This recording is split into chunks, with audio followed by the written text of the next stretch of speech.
This video is made possible by NordVPN. Take control of your internet experience today. Go to nordvpn.com/biographics and use our coupon code Biographics at checkout and you'll get a special deal. Every purchase of a 2-year plan gets you 68% off plus 4 additional months for free. And let's get into today's video.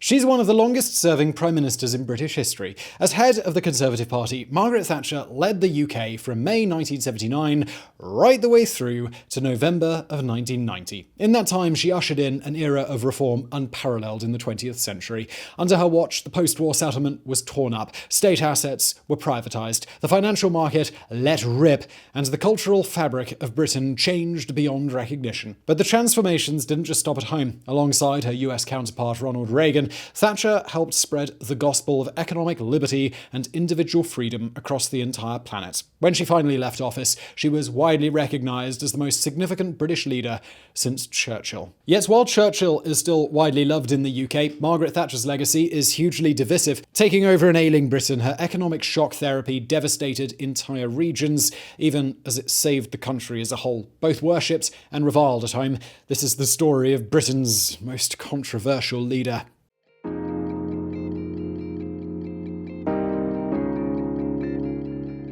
When Margaret Hilda Roberts was born on October 13th, 1925, there was nothing that suggested she would one day lead her nation. Her father was a grocer, and young Margaret grew up in achingly modest circumstances. The family had no indoor toilet, and warm water was an unknown luxury. Yet it wasn't a petit bourgeois lifestyle alone that made Margaret an unlikely candidate for future PM. It was the fact that she was a she. Right up until Thatcher became Education Secretary in 1969, there had only ever been 4 female cabinet ministers in UK history and not a single prime minister. As Thatcher herself would say in a TV interview in 1973, the idea of a woman ever rising beyond the cabinet to become prime minister seemed impossible. Still, despite living in a society that considered casual sexism a legitimate hobby, Margaret never really felt she needed to pursue ladylike interests. Her major passion was chemistry, which she studied at Oxford under the Nobel Prize winner Dorothy Hodgkin. But even as she was winning plaudits for her science work, Thatcher was discovering her other lifelong love: politics. In 1945, the UK's first post-war election resulted in a shock win not for Winston Churchill's Conservatives, but for the left-wing Labour Party of Clement Attlee. The Labour landslide completely upended Britain. In his 6 years in power, Attlee created the NHS, the welfare state, and what became known as the post-war settlements, an unspoken agreement between the parties that the state needed to interfere in the economy. Naturally, Thatcher hated this. 1 year after Attlee took power, she became president of the Oxford University Conservative Association, from where she railed against the Labour tide transforming Britain. So good was she at this that it soon convinced her to enter politics proper. At the 1950 election, Thatcher stood as a Conservative candidate for the seat of Dartford. While some in her party were appalled at the idea of a lady human running, she still managed to increase her share of the local vote by 50%, an early sign of her electoral prowess. But it wasn't enough to win, nor did she net enough votes in the 1951 election, despite this being the election that saw Churchill and the Conservatives return to power. Yet, all was not lost. It was through her campaigning in Dartford that Margaret met Denis Thatcher.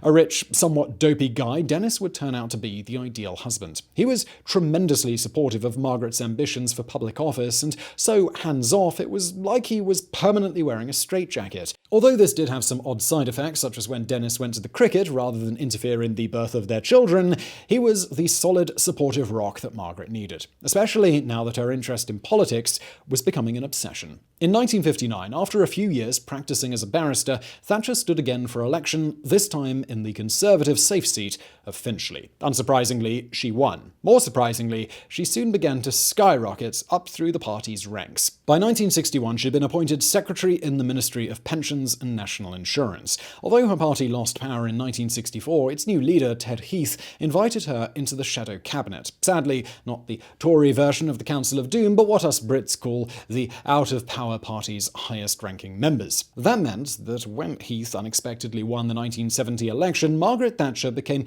only the 5th female cabinet minister in British history. Despite working for a party full of men who'd never quite mentally removed the "No Girls Allowed" sign from their tree houses, Thatcher had ascended to one of the top positions in the land. Little could anyone have known that this was only the start.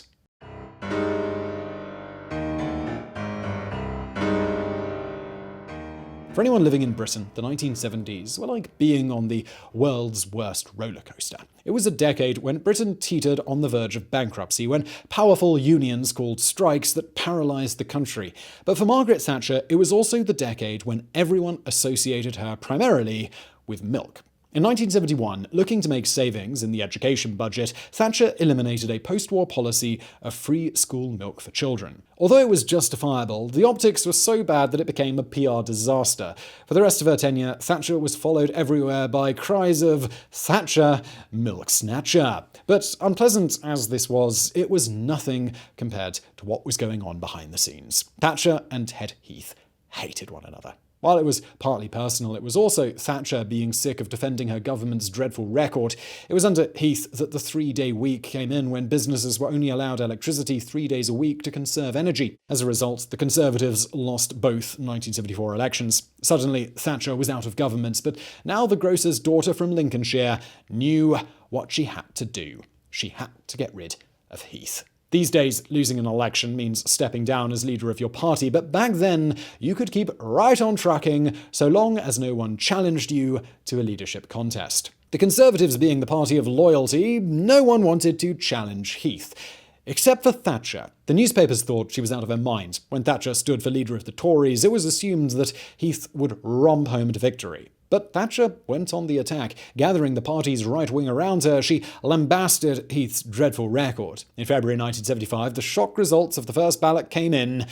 Thatcher had won. Now, under the Conservative Party's weird rules, this didn't actually make her the leader, but Heath could see his position was untenable, and he stepped aside. And just like that, Thatcher became the first female leader of a major UK party. Not that anyone expected her to rise any further. In 1975, the Labour government was headed by the affable, broadly popular Harold Wilson. So what if Thatcher was making barnstorming anti-communist speeches that earned her the nickname the Iron Lady? So what if the Tories were getting better at messaging? With Wilson leading the Labour Party, she was probably doomed. Unfortunately for Labour, Wilson wouldn't be around much longer. In 1976, Harold Wilson abruptly resigned as Prime Minister, a move now thought to have been brought on by the discovery that he had early-stage Alzheimer's. His replacement was a charisma void known as James Callaghan, a guy so inept that he turned a mildly pro-Labour country into rabid Tories. Under Callaghan, Britain collapsed into economic turmoil. There were gigantic pay freezes, nationwide battles with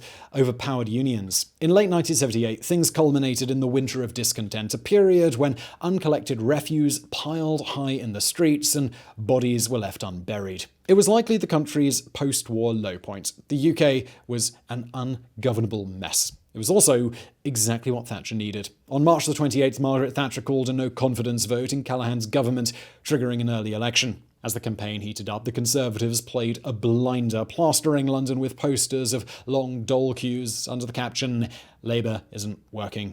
Callaghan, meanwhile, gave the impression of someone who expected to win because, well, duh, his opponent was a girl. On May the 3rd, 1979, the Conservatives won the election by a decent margin. It wasn't a landslide, but it was definitely enough to comfortably form a government. On that date, Margaret Thatcher became not only the UK's first female Prime Minister, but the first female leader of any major Western democracy. As she entered 10 Downing Street, the triumphant Thatcher declared, "Where there is discord, may we bring harmony." As you're about to see, this wouldn't exactly happen. Now, before we get on with the trials and tribulations of Ms. Thatcher, here's a quick word from our sponsor. Now, if you're online, you really should be using a VPN, and that's where NordVPN comes in. I know it's tempting not to bomb us, sort of just hype for the best, but really, those stories you read about people having their data stolen, they do happen, and you don't want to make it easy for anyone to do that to you, whether it's a nefarious actor snooping for your private information or companies tracking your privacy. But a VPN is about so much more. For example, NordVPN lets you access any of its thousands of servers in different countries all around the globe.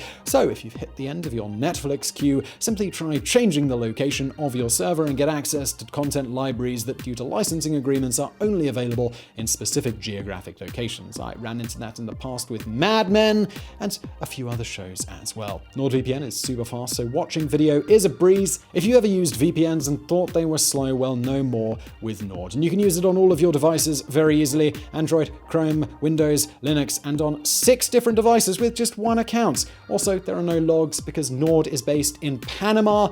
Unlike companies in the US and the UK, they just don't have to keep logs at all. So take control of your internet experience now. Go to nordvpn.com/biographics and use our coupon biographics at checkout, and you'll get a special deal. Every purchase of a 2-year plan gets you 68% off plus 4 additional months for free. And let's get back to today's video.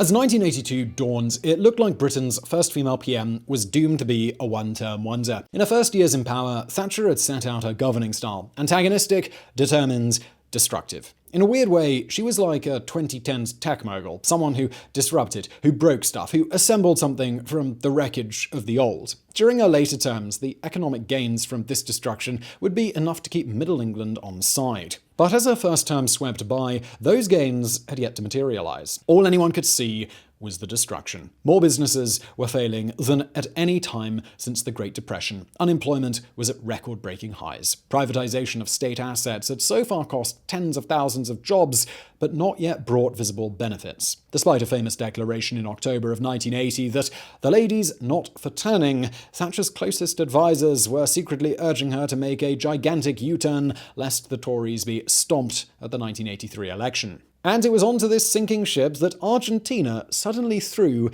a gigantic lifesaver. And okay, let's just have a quick geography lesson now. Down in the South Atlantic, about 483 kilometers off the Argentine coast, lies the Falkland Islands. Despite being nearly 13,000 kilometers from London, they've been a British territory since at least 1833. By 1982, though, the Falklands were only home to a declining population of 1,800 people. Although Britain still claimed the territory, it refused to invest there, and the private hope of successive governments had been that the islanders would voluntarily accept Argentinian sovereignty at some point in the future. But the military junta in Buenos Aires was tired of waiting. On April 2nd, 1982, they occupied the Falklands. A few days later, they also took the British territory of South Georgia. The junta assumed London was too broke, too unwilling to send soldiers to die for the sake of a godforsaken rock on the other side of the world. They were nearly right. When news broke, the cabinet's feeling was that the Falklands would have to be surrendered. But the junta hadn't counted on Thatcher. Egged on by the Navy, Thatcher declared war on Argentina. A Royal Navy flotilla was sent to retake the islands. With that, the Falklands War began. Today, it's almost impossible to overstate the effect the short war had on Thatcher's popularity. Remember how George W. Bush's approval rating hit 92% after 9/11? Well, something similar happened here. Thatcher's resolute defense of British territory struck a chord with ordinary citizens. It helped that the war was short, lasting a mere 74 days before Argentina surrendered, and that it was very one-sided. 649 Argentine troops were killed versus 255 British troops. But make no mistake, the iron will Thatcher displayed in the face of foreign aggression made her a hero. It elevated her profile on the international stage. Already allied with US President Ronald Reagan, she now started to look like his equal. Come the 1983 election, Thatcher crushed Labour in a landslide. With her powerful new mandate, the gloves were at last off. Over the next 2 terms, Margaret Thatcher was going to change Britain beyond all recognition.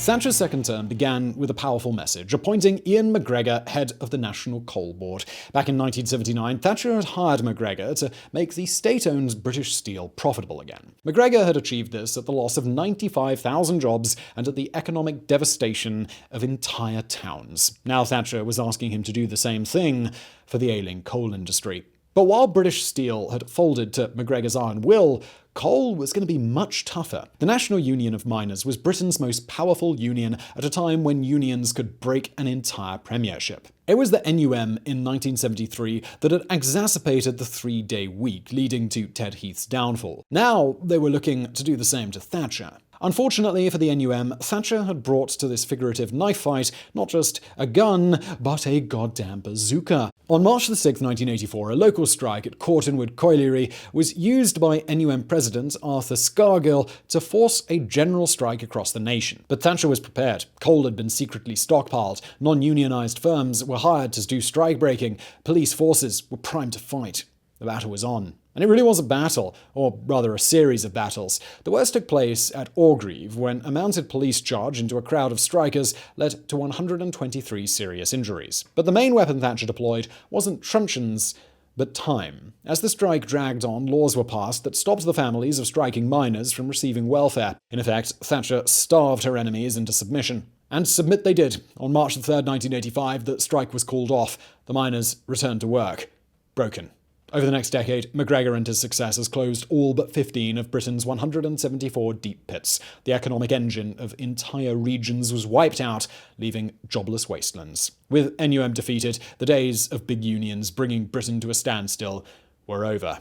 But although Thatcher won this war just as she had the Falklands, the other great war of her premiership would prove to be unwinnable. The Troubles were an undeclared civil war in Northern Ireland that pitted majority Protestant Unionists who wanted to stay in the UK against majority Catholic Republicans who wanted to join Ireland proper. When Thatcher took power, the Troubles had already been running for a decade, but they were about to get much worse. Things really kicked off on August 27, 1979, when the IRA first assassinated a member of the royal family, Lord Mountbatten, before killing 18 British soldiers in a double bomb attack. But Thatcher's biggest test came in March of 1981. That month, IRA prisoners, including Member of Parliament Bobby Sands, began a hunger strike to force the British state to treat them as prisoners of war. The thought horrified Thatcher, who declared the men were common criminals, saying, "Crime is crime is crime. It is not political." By the time October rolled around, 10 of the hunger strikers were dead, and their mistreatment had turned them into international celebrities. It had also turned Thatcher into a Republican hate figure. On the 12th of October 1984, an IRA bomb at the Conservative conference in Brighton killed 5 people. Thatcher escaped unharmed and made a speech the following day, vowing to fight on. She hoped to inflict a decisive victory on the forces of republicanism. Instead, the Troubles went supernova. Over the next few years, the IRA bombed civilians, killed policemen with mortars, and even assassinated Thatcher's friend, the Conservative MP Ian Gow. It wouldn't be until Thatcher left office that the Troubles would come to an end, thanks to the work of her successors, John Major and Tony Blair. Although it was far from a defining theme of her premiership, Thatcher's failed attempt to defeat the IRA showed the limits of the Iron Lady's power. Sometimes, just sometimes, perhaps the lady should have been for turning.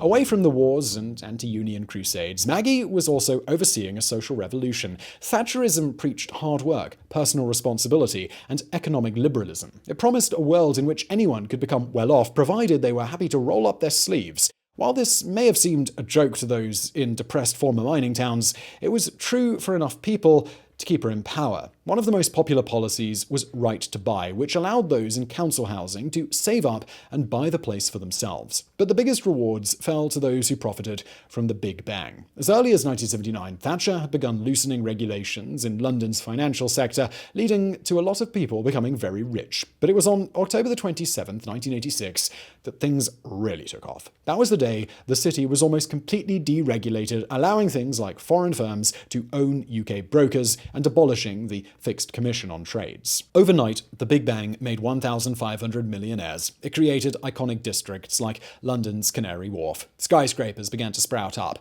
Money poured in. It was the transformation of the financial sector from the bowler hat-wearing old boys club of yesteryear into the turbo-capitalist free-for-all of today. Yet Thatcher's revolution went beyond the mere confines of Britain. Under her watch, the UK became a global player in a way it simply hadn't been since Churchill left office. In 1984, for example, Thatcher began courting Mikhail Gorbachev even before he became Soviet leader. During a visit to Britain, Gorbachev famously had a 6-hour argument with Thatcher over the benefits and ills of communism. When they were done, Thatcher declared, "We can do business together," and set about becoming both Gorbachev's best friend and worst enemy in the West, urging a skeptical Ronald Reagan to work with the new Soviet premier. Not that she'd let Russia push her around, though. Invited to the Soviet Union in 1987, Thatcher went on live TV and spent an hour talking about all the USSR's failings. For citizens in communist nations, that speech was like seeing someone articulate everything they'd been feeling for decades. Thatcher became an overnight celebrity in the Eastern Bloc. Even today, countries like the Czech Republic consider her a British hero on par with Churchill. But there were missteps too. In the latter part of the 1980s, Thatcher vehemently opposed sanctions against South Africa's apartheid regime. She considered Nelson Mandela a typical terrorist and proudly boasted that Britain was the only Commonwealth nation still trading with the white supremacist state. Ouch. Yet, there were also surprise moments when she broke her own party's line. In the late 1980s, she became one of the first world leaders to sound the alarm on climate change, helping push for a World Environment Fund, the preservation of rainforests, and the introduction of emissions targets. Overall, then, there was enough popular stuff in the Thatcher programme to ensure that she cruised to an easy victory in 1987, becoming the UK's only 20th century leader to serve 3 terms. And still, she seemed destined to go on. There was even talk of her winning a possible 4th term. But it was not to be. The woman who had overhauled Britain had already sown the seeds of her own destruction. When the end finally came, it was going to be with a swiftness that shocked everybody.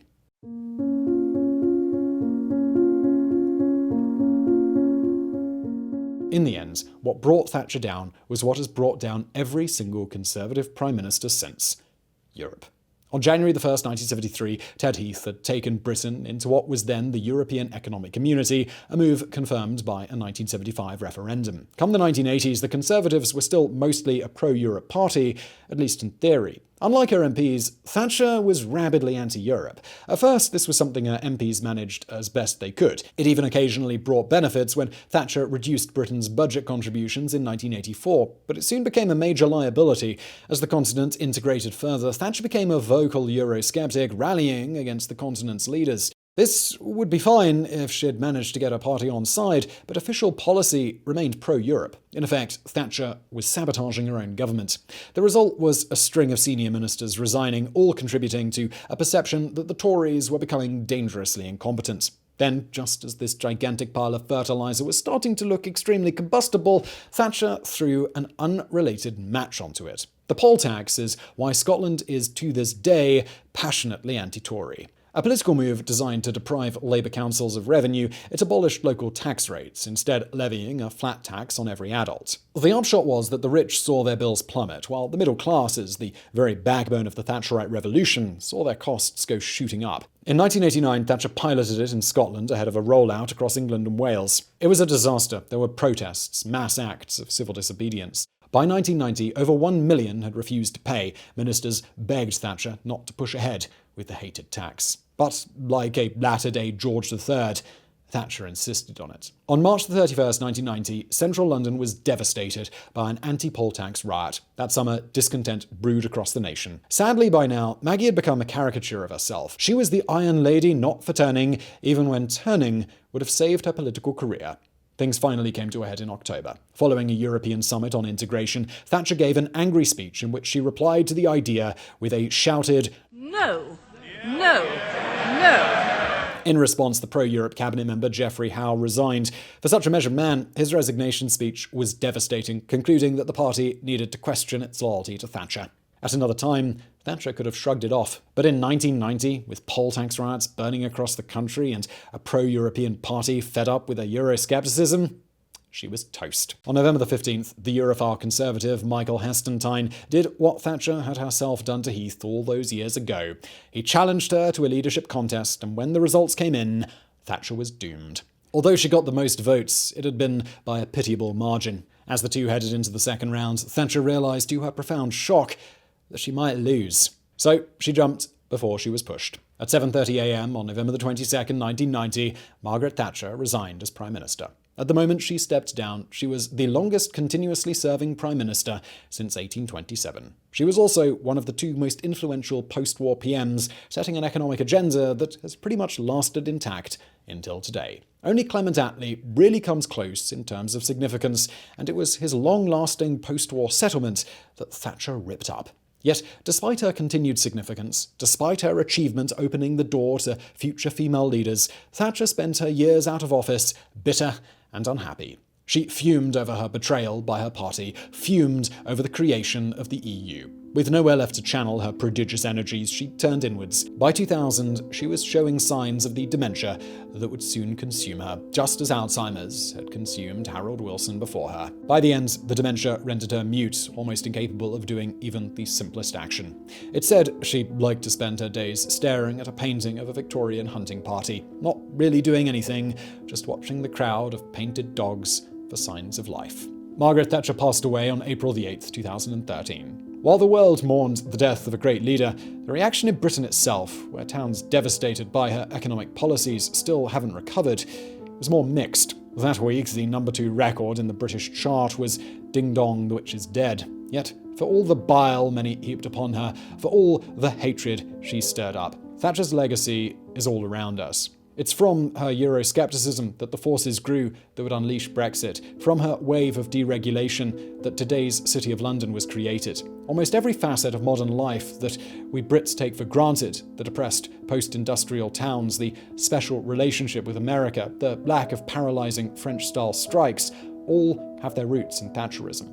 In the end, then, the good and the bad of her legacy are impossible to separate. She was who she was, with the blind faith to do both necessary things for Britain's future and to commit screw-ups that still haunt the nation to this day.